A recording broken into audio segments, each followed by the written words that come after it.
Welcome back. It's the Big Blue Banter, New York Giants football podcast. I'm Dan Schneider, joined as always my co-host Nick Filato. Today we're here to wrap up and recap some news in Giants land.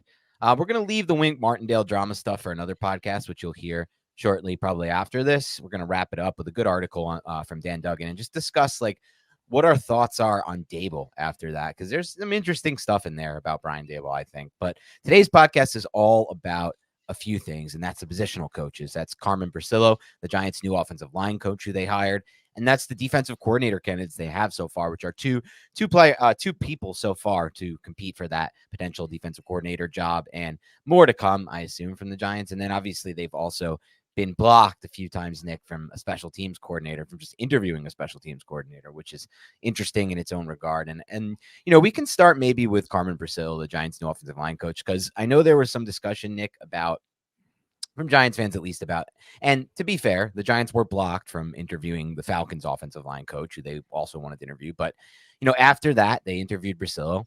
They obviously liked what he had to say, and more than what he had to say, I'm sure, is what went into the decision to hire him, Nick. But that was it. They hired him. And a lot of people online were at least kind of, a little complaining about the fact that, they hired someone early. They didn't really wait. They didn't take their time on it. But I look at it like maybe this is a good sign, because maybe he convinced, people can knock out these interviews, Nick. And then also because, then you don't risk the chance of losing him. If he's your top guy, or he's somebody who's really impressed you, and you let him wait, and then the Raiders make a hire and they try to, bring him back, or another team tries to bring him in, that's when you start to run into trouble there, because then you may be going down to your second and third candidates as an offensive line coach. There may not be anyone really left you have targeted at that point. And maybe, the fans who are frustrated, Nick, were hoping they would call up Mike Munchak and people like that. But I'm sure the Giants have done their due diligence in that regard. And people like Mike Munchak, have made it clear in the past, him, for example, that he doesn't really want to move off the West Coast to come back to coaching. And money talks to some extent, but some people may have been, he may like the life he lives and has right now, right? We don't know any of that information. So I don't know. I look around and I'm not too disappointed. I would say I'm actually pretty excited about the Carmen Bricillo era, Nick, because everything I've seen from him, and not only that, just some of what he's been able to mold from a Raiders offensive line that just doesn't have a lot of talent. And now given what he's going to have with the Giants, and I don't know, we'll get into it in a little bit, but I'm sure you saw the graph, the chart from Doug Analytics. Did you see that, Nick? Which chart is that? Offensive line capital invested since 2020.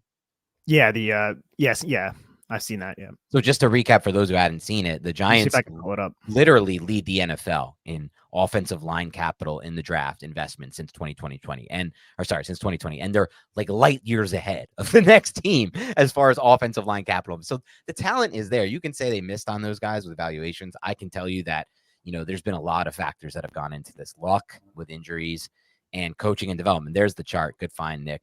Just look at the difference in the capital the Giants have used on the offensive line since 2020 versus the rest of the NFL. That's 3 straight draft classes, and just an insane chart to really look at. That shows for those on the podcast audience, Yeah. The New York Giants are way up in the top right-hand corner. There's no one even close. The closest team is, I guess you could say, the New York Jets, which are almost center mass on the chart. Like that's Right. the disparity between what the New York Giants have spent on their offensive line relative to the rest of the league. And that's just via the draft, by the way. That's based on the model, which is valuing the draft picks using, draft trade model. I think Doug Analytics used 2 different models, 2 trusted models, and then, versus where the investment was. And so I tend to believe, Nick, that this is talent that can be harnessed and can be molded with the right offensive line coach. I'm not sitting here and telling you Carmen Bricillo is that guy, because I don't know. I mean, we'll find out. But I tend to believe it can be molded. So I actually have some kind of excitement when it comes to offensive line. Because for me, Nick, it's not like I don't view the offensive line like I view maybe quarterback or receiver or a position like that. I view it as a group that relies on continuity, development, coaching, a lack of injury so they can keep that continuity. And a group that in that regard can be molded and can make a big jump year to year. Like, it's harder for me to buy into a quarterback maybe or a receiver making a big jump than it is an offensive line as a unit making a big jump. What are your thoughts on that? I would like to imagine that you're correct there. Now you need to get 5 people on the same page. And it's something that as Giant fans, people have covered the Giants. We haven't seen it, right? We haven't seen an offensive line that is working as one unit for more than like a 6 week period. What I'm excited about is any deviation, the difference from Bobby Johnson. And I'm not here to kick Bobby Johnson, cast aspersions on him while he's down, but it wasn't working. It wasn't working with Bobby Johnson. So now we have somebody else, and it is somebody who has learned under Dante Scarnecchia, who is renowned as an offensive line coach, and he's retired now with the New England Patriots. You have some aspects of Bricillo's time with the Patriots, like Michael, I think it's Owanu, I think is how you pronounce his name, Yes. his development, where you can say he's developed a young player who ended up playing better than maybe some anticipated, right? But I'll even look more focused on what happened with the Las Vegas Raiders. He was with Josh McDaniels. That offensive line helped Josh Jacobs be the leading rusher last season in 2022. They ran a lot of power gap. And this is where I think this is an interesting conversation, because Bricillo and McDaniels, they ran a lot of power gap. In 2022, Josh Jacobs, when he did lead the league, they ran 201, Josh Jacobs specifically, 201 power gap plays for Josh Jacobs and only 93 zone runs in 2022. In 2023, they ran 110 gap and 106 zone. But if you look at when the zone just went skyrocketing up on week 9. Week 9 was when the Giants played the Raiders. And what happened the week before that? McDaniels was fired. Antonio Pierce came in. So Antonio Pierce maybe broke the chains off of McDaniels to Bricillo and allowed him to run a system that was more oriented to what he wanted to do. Now, I remember when we had Marcus Johnson on the podcast, who covers the Raiders. Great guy, buddy of mine. Hung out with him a couple times when we lived together out in Arizona. So Marcus Johnson said that Josh Jacobs, in his opinion, guy who covers the Raiders, knows the all-22, is a better fit for a zone rushing scheme due to his vision. And the rushing attack early this season from the Raiders was shit until McDaniels got canned, and then you started seeing a little bit more of an uptick in Josh Jacobs' play. So what does this say about Carmen Bricillo? To me, it says we have seen some success in the past with the Raiders last season, and it also shows that he can change mid-season from a more power gap-oriented system to a more zone-based system, because he did that when McDaniels was the head coach, and it wasn't really working all that much. And then I don't know what conversations were being had here, Dan, or who was saying we need to do this or X, Y, and Z. But when he switched to a more zone-oriented approach under Antonio Pierce, it started working a little bit better. So it shows there is some ability to adjust on the fly mid-season to change kind of the foundational way your offense is run with your rushing attack. Yeah, I think that's a great sign. And I also think, we have so much uncertainty when it comes to the Giants rushing attack in general, based on the Saquon Barkley looming decision and what's going to happen there, because, depending on what the running back room looks like next year could depend on how they call the run game, because we know, at least in my mind, we know that Saquon Barkley's better with power gap concepts than he is with zone concepts. That's been true, tried and true throughout the tape and throughout the stats of Barkley's career and dating back to his Penn State days. But we don't know who's going to be the lead back next year. It could be a combination of Eric Gray and someone, or it could be someone else. Like, it may not be Eric Gray. Like, we assume it's Eric Gray, and a rookie or something like that, but we don't know. They could sign someone in free agency outside of Barkley for cheap. I know you can probably get this go around. You can probably get a couple guys really cheap on the running back market. So we'll see what happens there as far as if they go more power gap or more zone with Bricillo in. I like everything about the fact that he came into that, learned under Dante Scarnecchia, the best you can learn from, I would say, ultimately. And I think everybody would agree with that. There are some great offensive line coaches out there not named Dante Scarnecchia, but he's probably the GOAT. Came into his own, got his own chance with the Raiders. And really, for the most part, Nick, like, you can look at all the rankings. The rankings are pretty good across the board, but I don't know if I go by the rankings as much. Like, when it comes to an offensive line coach, Nick, to me, it's like, can you develop these guys? Can you get them on the same page? And can you get the best out of these players? And that's how I feel like that's exactly what I feel like he did with the Raiders, Nick, because look, judging by that same graph, and I don't know if you have that up there still, but when you consider, and if you could throw that graph back up there, if you consider the Raiders' investment on the offensive line, and you consider the fact that their only first-round pick they used on the offensive line was cut within a season or two, Leatherwood, like, that's a unit that did not have a lot of talent. No big free agent splashes for the Raiders, and he was able to get the most out of that unit. I think that 2020 graph may actually have them, with the Leatherwood pick. So it's probably a little bit skewed considering Leatherwood's no longer on the roster, but the Raiders are still not really high up on that chart. of capital invested in the offensive line over the last 3 seasons. And looking at that line the Raiders had, Nick, it wasn't like, it's not the talent. It's not what you expect to be. I should frame this another way. When you look at that line, it doesn't jump out to you as like, look at these names, right? It's not a name brand O line that he had with the Raiders. And that excites me from the standpoint of like, he was doing something clearly to get the most out of those players. And I can't say that will definitely happen with the Giants. There's no guarantee, but I can say that, no offense, Bobby Johnson wasn't really doing how he taught offensive line, wasn't really maximizing these players, because the only player who played well under him really was Andrew Thomas, who was playing well before he got here, right? So it didn't jump. So from that standpoint, I have some hope as well. And if you look at this offensive line, man, you had Munford, who was, I believe, an Ohio State guy, 7th-round pick in 2022, who stepped up and was at least adequate when Colton Miller was injured this season. That was at left tackle. Then you had Dylan Parham, who was a 3rd-round pick in 2022. I think I was talking to Marcus Johnson. He said he was better at right guard, but they were playing him at left guard for some reason. Maybe it was to shore up the left side of the line with Colton Miller when he was there. I'm not 100% certain on that situation. Andre James, Greg Van Roten, and Jermaine Illuminor. These are a bunch of veteran guys that they brought in, like the Mark Lewinsky types, right? Like not somebody who is terrible, but not somebody that you're going to look at and be like, if there's a better option, we can't usurp this dude. We can't keep him in place. He's not a foundational building block on your offensive line. And they were able to have at least a functional offensive line through 2 years. So that's what I'm hoping, that Bricillo can come in here and establish that with the New York Giants. That's all we need for it to be significantly, Dan, better than it's been over the last decade. Just be functional. That's it. Just functional. That's all we're looking for. If it's top 5, if it's top 10, that's amazing. That's great. But I just don't want to be bottom 30. Man. I don't want to be 31st or 32nd or 30th or 29th or 28th. I want to be at least in the top 15. And that's what I hope Carmen Bricillo can provide. Am I certain that's going to happen? No, I'm not. But maybe, or at least it's different. It's different from where we've been going, because Bobby Johnson just wasn't the answer, flat out. Yeah. And I think for me, Nick, the reason why I get excited about it is because I don't really believe wholeheartedly that you need a top 5 or top 3 offensive line to be a great offense in the NFL. I think you just need what you said, top 15. Can you get to top 15? And I would much rather have a top 3 quarterback play with a top 15 O-line than top 2 offensive line with top 15 to 17 quarterback play, personally. And it's not just me. It's every talent evaluator across the NFL. Any GM would answer that question the exact same way.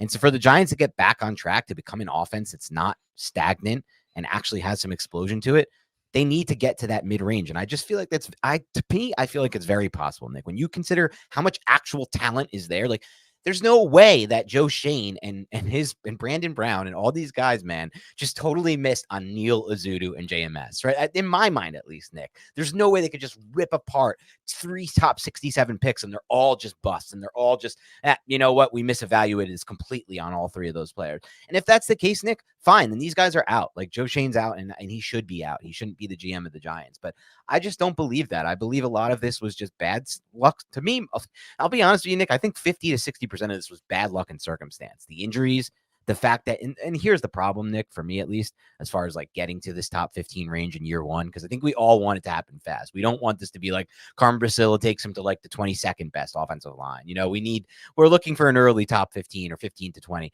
But to get there, Nick, like, to me, the only thing that holds me back from optimism is the fact that like the NFL is set up the way it is right now. And there's just not a lot of practice time and there's not a lot of 2-a-days. And there's just like, I almost feel like with the offensive line, it always shocks me when an offensive line goes from really bad to average. And it happens still, right? Like, the Raiders are a good example. There's other teams that are examples.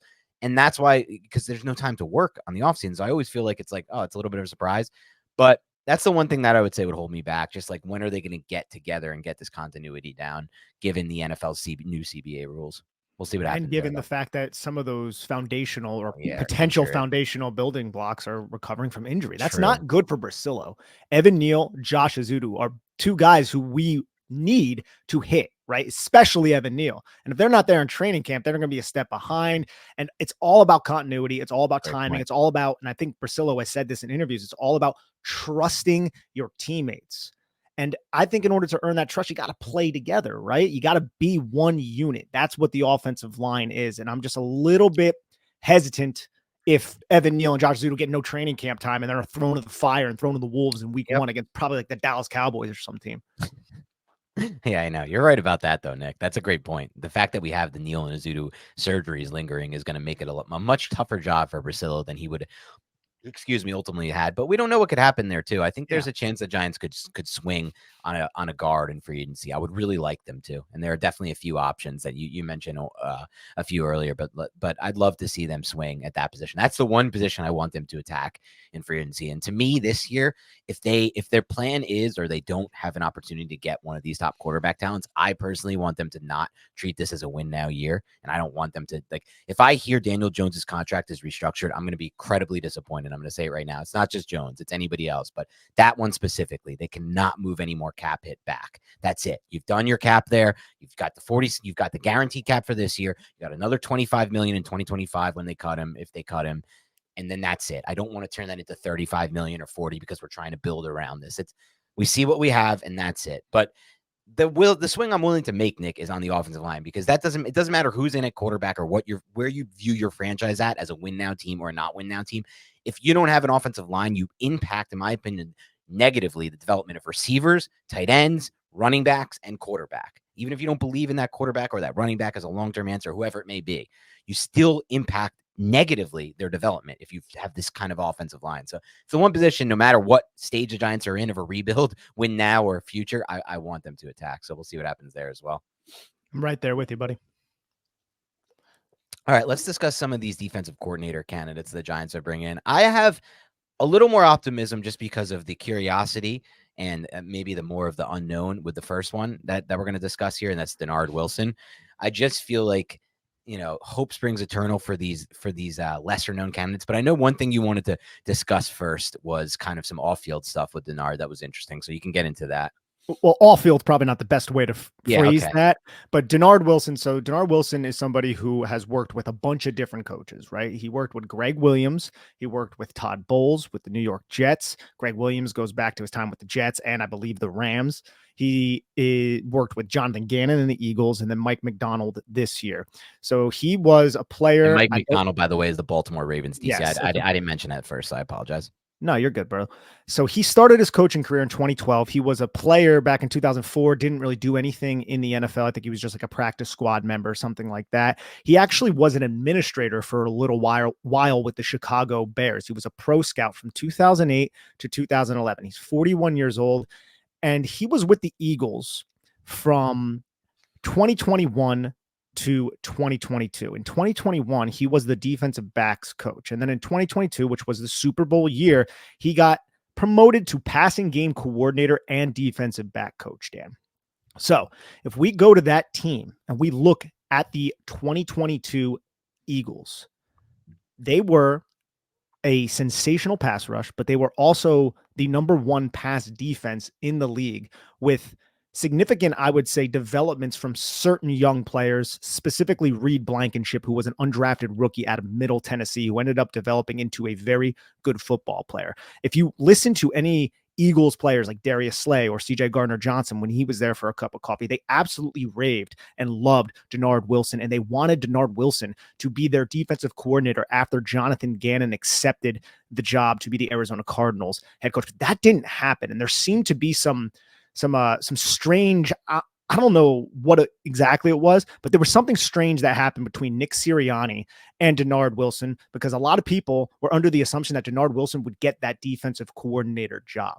And that did not happen. He brought in Sean Desai, and as we know, Sean Desai ended up getting benched midway through this season for Matt Patricia, and the Eagles defense dropped from being the number one pass defense in the NFL with Dennard Wilson as their passing game coordinator and defensive back coach, all the way down to 31st. They're one of the worst this season. Now, there are other variables and other reasons as to why that happened, but Dennard Wilson, I think there's something to look at here and say his departure significantly affected that coaching staff, especially since Sirianni, who's not a defensive guy, he's an offensive guy, but they lost a lot of defensive coaches when Jonathan Gannon left, and they brought in somebody from outside the building, and they let coaches like Dennard Wilson out the door. And I'm just sitting here wondering, and I was reading articles from reporters like Marcus Hayes and guys like that, why exactly did this happen? And they didn't really fully get it either. Marcus Hayes, who's a renowned reporter, I don't exactly know who he's with. He said that there was drama and there was a mutual parting of the ways, but he believed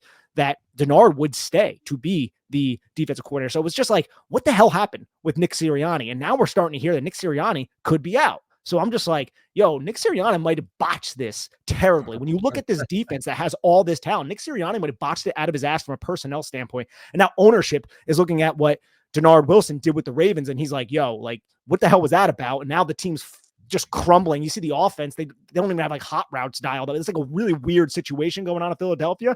But I think Dennard Wilson is a piece to the puzzle as to what could end up being the downfall of Nick Sirianni over there in Philly. Yeah, it's interesting because you look at Dennard Wilson, and I said at the beginning, he excites me because of a lot of what you just said. I mean, you just said it. The Eagles were a different secondary with him and without him. And the Ravens this year, in a lot of ways, are a different secondary than they were even last year when they started to get it going. But this year, they're an even better defense. And I look at him and I think that, and I'll look at with both these coordinators, Nick, we would probably see a return to what we had more with Patrick Graham and what all these NFL defenses are, which is relying on match zone. And match zone, obviously, is something that if you're doing it right and your players are healthy and you don't have a lot of injuries in the D-back room, and it's middle of the season, if you're in a new system or late in the season, it can be explosive. It can be amazing. Like what the Ravens have right now is awesome. And they're not the first team to get on the same. This happens with Fangio too. I was watching Hard Knocks with the Dolphins, and I know they're not playing as well now. The Dolphins, obviously, they lost Bradley Chubb, Jalen Phillips, and like everything on that deep. Now Van Ginkel too. Like, of course, you're screwed as a defense when that happens. But and then I think they lost the safety too, a big safety for them. I'm forgetting who it was, but he's back now, but he missed a big chunk of the season. Point being, like I was listening to the defensive players on Hard Knocks talk about Fangio, and they were discussing this exact thing. They're like, yeah, this style of defense, it takes time, and we weren't on the same page. And now we feel like a completely different defense. And they're like, once it clicks, it clicks. And to me, Nick, I'm looking at it like I did like what Wink Martindale did, and I liked that he was unique. But ultimately, like if the Giants can get enough talent in the secondary and get on the same page, the match zone stuff, it's probably better long-term, maybe for the Giants. I mean, we're not sure that Dennard is going to like, first off, we don't know that for sure. He could have his own system. Yeah. All people do bring in like zone match. A lot of coordinators have zone match principle. Like Martindale had zone match principle. That's not necessarily something that's like, I run a zone match system. That's not how that works. Okay. So I want to preface that. And secondly, with Dennard Wilson, again, he was with Todd Bowles, Jonathan Gannon, not exactly the same defensive philosophy, right? Like Todd Bowles is much more kind of like a, Rex Ryan disciple, somebody who maybe is more like Wink Martindale, whereas Jonathan Gannon is more of that quarters too high, a little bit more like Vic Fangio. So we're not even sure because this coordinator, Dennard Wilson, has never called plays before. So we don't know what his system would be like. So it's a little bit of an unknown with him. Yeah, that's true. And obviously I just meant like he would use it more than we've had so far with Martindale. But obviously, the more you use match zone, the more you're requiring, in my opinion, at least, health in the secondary and communication in the secondary. Yep. Yeah. And that relies on health because when you have different guys moving in and out of there, your communication isn't going to be the same. But ultimately, that's what most of the teams are moving toward at this point. I feel like in the NFL, there's very few coordinators of them. Yeah, go ahead. I was just going to say one thing that I really like what I've heard about Dennard Wilson. Because again, this is a positional coach, so it's hard to kind of really know what he is doing from a scheme and an X's and O's type of standpoint. We can only look at some of the coordinators he's worked with. But I remember, and I heard this when I was reading some of Marcus Hayes' stuff, there is the development of Reed Blankenship that I brought up. That's something that you can point to. But he also had some big personalities on that Eagles defense. C.J. Gardner-Johnson was traded to the Eagles mid-season. I don't know if you guys know who C.J. Gardner-Johnson is, but he has a really large personality, is one way to phrase it. And he was advocating hard for Dennard. So was Avonte Maddox, who was speaking so highly of him. Darius Slay went on the record saying that he wanted him to be him to be the defensive coordinator heading into 2023. And do you remember against the Cowboys, there was a 3rd and 30 conversion where everybody was blaming Darius Slay like crazy, going back to the 2022 season. It was a 3rd and 30 conversion. So everyone's blaming Slay, and Slay threw Josiah Scott, the safety, under the bus. And he was like, that's not my responsibility. My responsibility is this. And it was like one of those things was like, yo, you just called your teammate out in front of the Philadelphia media, in front of the world, on Twitter. Like, this is not a great situation, but you never heard another peep from that situation. You never heard another peep from it. Who do you think handled that? It was Jonathan Gannon and his positional coach to smooth that over between Josiah Scott and Darius Slay. So you had a lot of personalities that you had to manage, and you still went to the Super Bowl with all these personalities. I think that says something about a positional coach. That's one thing that we can look at and say, okay, at least he was able to mitigate any kind of turbulence when you had your star cornerback throwing some younger safety under the bus and still put your heads down to the grindstone, win some playoff games, go to the Super Bowl. And then I'm not really 100% certain what happened with Sirianni. That's where it's like, I don't know, but it's starting to look like Sirianni might be on the out as well for Philadelphia, especially if they lose to the Buccaneers on Monday. What's going on, Big Blue Banter listeners? I'm excited for the football season for several reasons. And one of those reasons is Prize Picks, which is North America's largest independently owned daily fantasy sports platform. And it's so simple to use. Instead of battling thousands of other players, including professionals, sharks, and people who are going to exploit you, you pick more than or less than on 2 to 6 player stat projections, and you just watch the winnings roll in. It's very simple to play and gives you a little extra skin. I've set my picks in less than 60 seconds. There are so many stats to choose from, and the withdrawals of funds are easy and quick. Dan and I will be adding a segment to our show before every game where we pick our favorite stats, more or less, yards or touchdowns, what have you, and we'll be discussing why from a scheme, matchup, and game theory perspective. I love their promotions and how easy their interface is to operate at Prize Picks. I may select more on tackles for a loss from Bobby Okereke or Kayvon Thibodeau next game. They also do other sports as well. It's a really cool experience. Please join Dan and I in the fun of Prize Picks. Go to prizepicks.com/banter and use code BANTER for a first deposit match up to $100. Again, go to prizepicks.com/banter and use code BANTER for a first deposit match up to $100. You will not regret it. Make Little Caesars, the official pizza sponsor of the NFL, part of your game day. There are few things better in the world than kicking back, watching some football, and biting into some delicious Little Caesars pizza. Order online during our Pizza pregame, 1 hour before and 3 hours after NFL kickoffs, plus all day on Sunday. And get ready for some football and fun. Choose your favorite Little Caesars pizza or pick the toppings you crave. Old World pepperoni, extra cheese, Italian sausage, olives, onions, pineapple if you're into that. Put it on half the pie, the entire pie. There are so many other options that I don't have time to name. Slap that on a round crust, a thin crust, a stuffed crust, a Detroit-style deep dish. Either way, you win. And speaking of winning, everyone scores with convenient delivery or our in-store pizza portal pickup. So grab some friends and enjoy a few slices during the game. And one more nugget, Dan, that I believe is really important to look at. So he was with Philadelphia, number 1 passing defense, right? So then he goes with Mike McDonald and the Baltimore Ravens. Philadelphia was that top defense, right? Last season, so not 2023, 2022, when Wilson was with Philadelphia, Baltimore was 28th in the NFL in passing yards allowed per game. This year, with Wilson switching teams, the Ravens' passing defense has jumped up to 4th in that same stat, while the Eagles just dropped significantly. So you're seeing how the units have changed. Now, there's a lot of other variables, of course, but there's at least something that we can point to and say, this is pretty glaring, right? We could see you were good with this team. You left. They suck. The team you went to significantly improved. So something to look at. But again, this is somebody who has never called plays before. That's going to be new for him. All right. And that is a huge aspect of this that we have to consider. But I am interested in this individual. Me too. And I like that you brought up the background working with Greg Williams, McDonald, Gannon, Bowles, like just a lot of different mindsets there and a lot of different ideas going from each of those different coordinators. And they run a lot of different defenses there. So it would be an intriguing hire, an upside hire. Obviously, there would be a lot of risk there, in my opinion, considering he hasn't called plays. And that alone, to me, like when people have brought up like Jerome Henderson as potentially taking over his Giants DC, I'm like, I have a little bit of qualms when you bring in someone who hasn't called plays yet, because I just think the process of it, I remember discussing this with you, Nick, and a few other people, just like the game day process of getting those plays in time with the clock that you have in your head. Like it's a challenge. Like you may be good at it right from the start, but you don't know, like you may not be. And then what happens? It's like, oh shit, you're one of those, like, and we've seen that happen before where first time coordinators are just overwhelmed completely and they're fired midseason or they're replaced midseason. I'm not saying that would happen with anyone the Giants hire, but it's a possibility versus a veteran.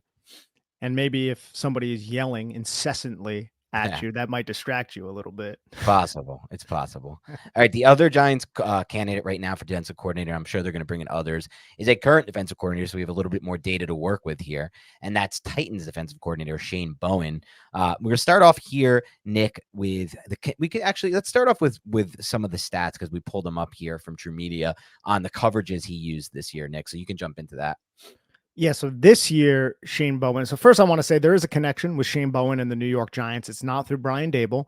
It is with Ryan Cowden, who is the executive. I don't even remember the term, but he works underneath Joe Shane. He's like Joe Shane's right-hand man that's not named Brandon Brown. And he was with Shane Bowen in Tennessee in 2018. This past season, we saw that defense decimated by injuries, terrible pass defense. The run defense significantly regressed. There seemed to be turmoil in the building as well, whereas Mike Vrabel really wanted to win now. I think Rand Carthon, the guy who took over as the general manager for the Tennessee Titans, I think he was more in a rebuild mode. They had an older quarterback, all that. So it's a little bit of a weird situation, but the defense sucked this year. They ran cover 3, 43.4% of the times, quarters 23.9% of the time, cover 2, 25.4% of the time. Didn't really run that much man coverage. But if you go back in his previous years, because he was a defensive coordinator in 2023, 2022, 2021, and then he was the outside linebacker coach from 2018 to 2020.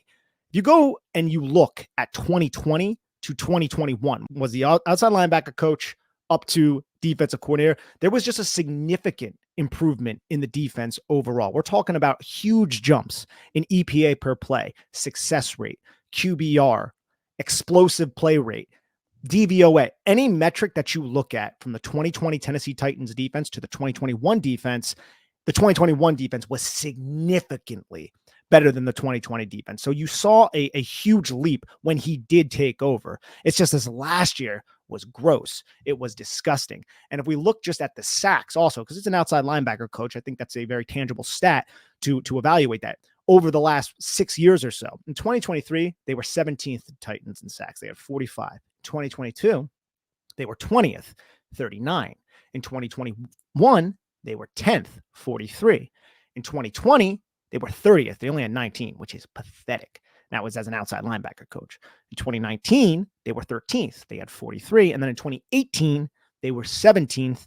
They had 39. One stat that you can look at, sacks, but if you also just study this defense, because I've watched Tennessee Titans defense, they were really creative with their pressure packages. They were really creative with their safety rotations, right? Like they ran a lot of games and a lot of twists up front, pirate stunts. And I just think about like pirate stunt is when the nose tackle is the looper, right? I think about that. We saw that with Wink Martindale a little bit with Dexter Lawrence. Dexter Lawrence is excellent in those situations because of his timing and his just unique athletic ability. And good luck trying to pick that up when you're off balance and not fully square to him. If you're the tackle trying to come off of somebody who's slanting inside, you're absolutely screwed in those situations. So I like it from that standpoint. I like the huge difference in the 2020 defense to the 2021 defense. And you can look, man, I have all these stats in our doc, Dan. There's a lot there. I like the fact that this team was so much better when they disguised their coverage, specifically in the 2022 season, man. They were first in EPA per play in the 2022 season. They were second in yards per play when they decided to disguise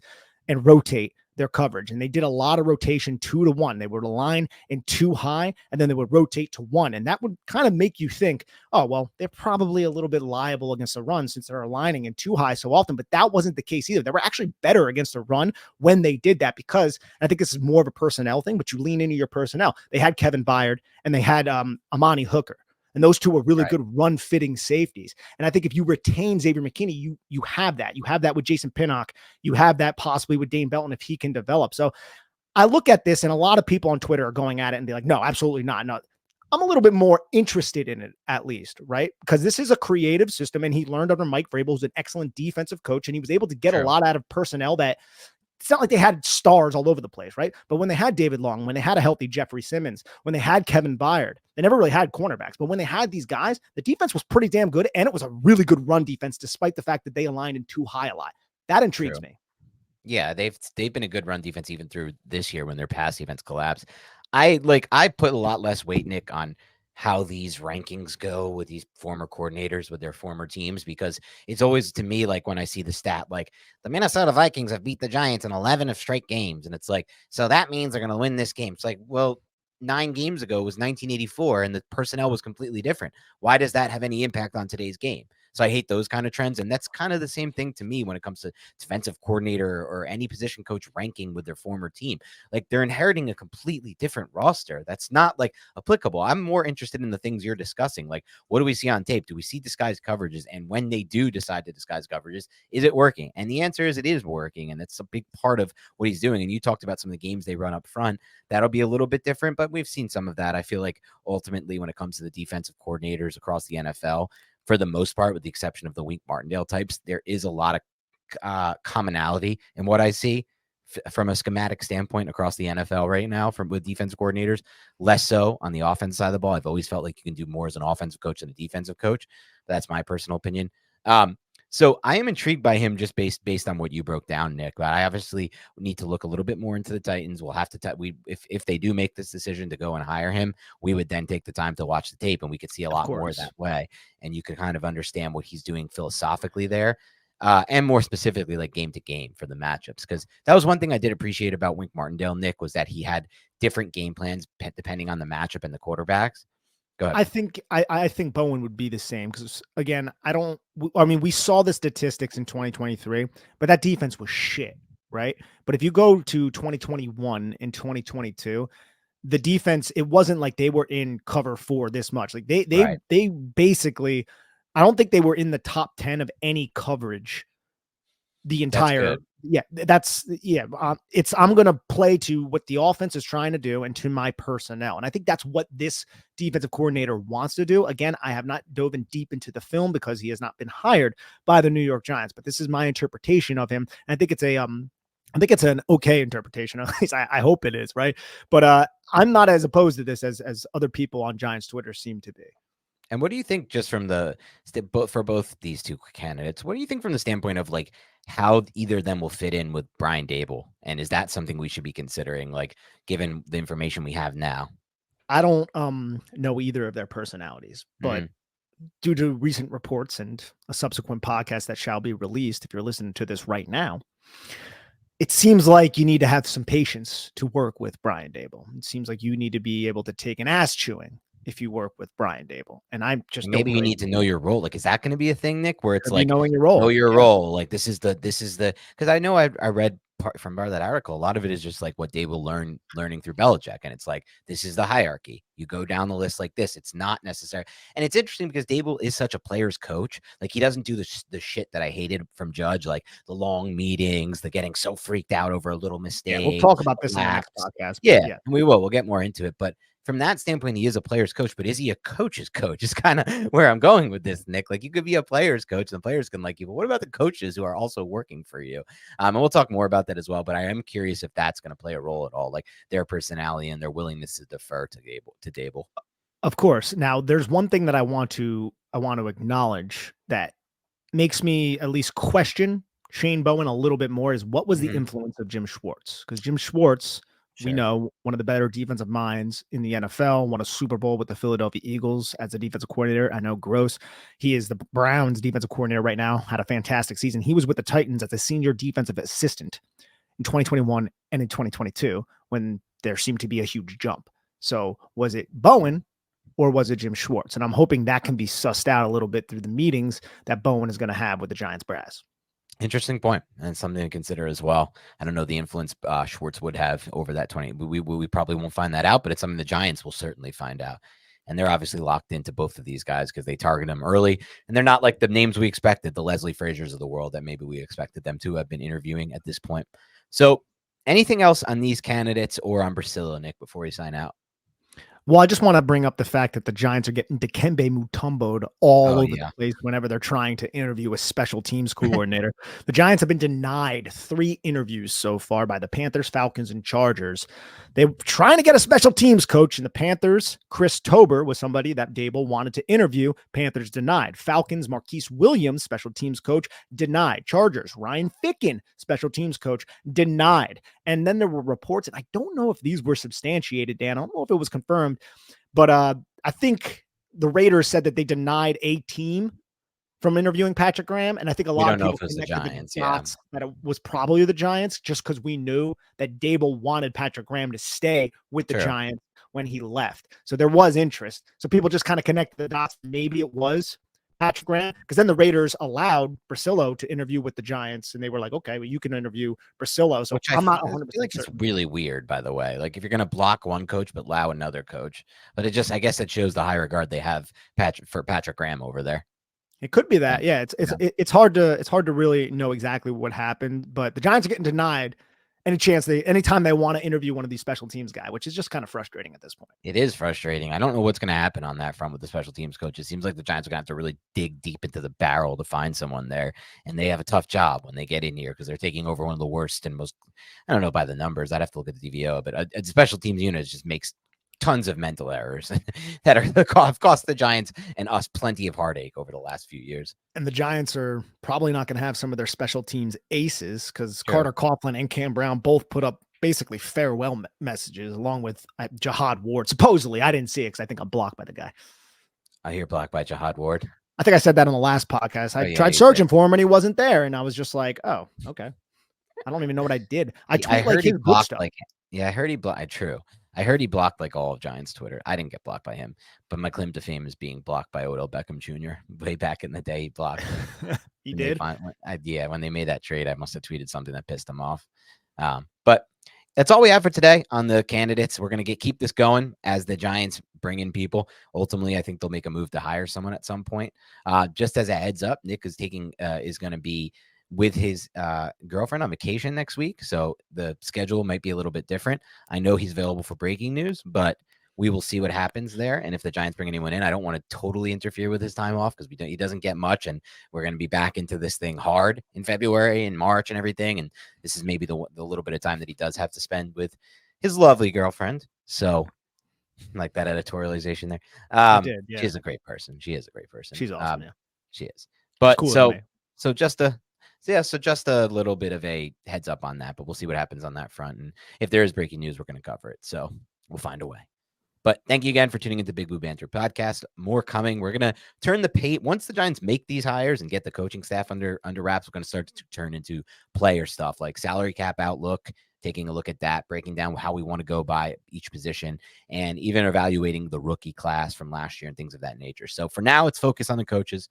We'll see what happens there. But thank you so much for tuning in. Have a great rest of your night, and we'll talk to you soon.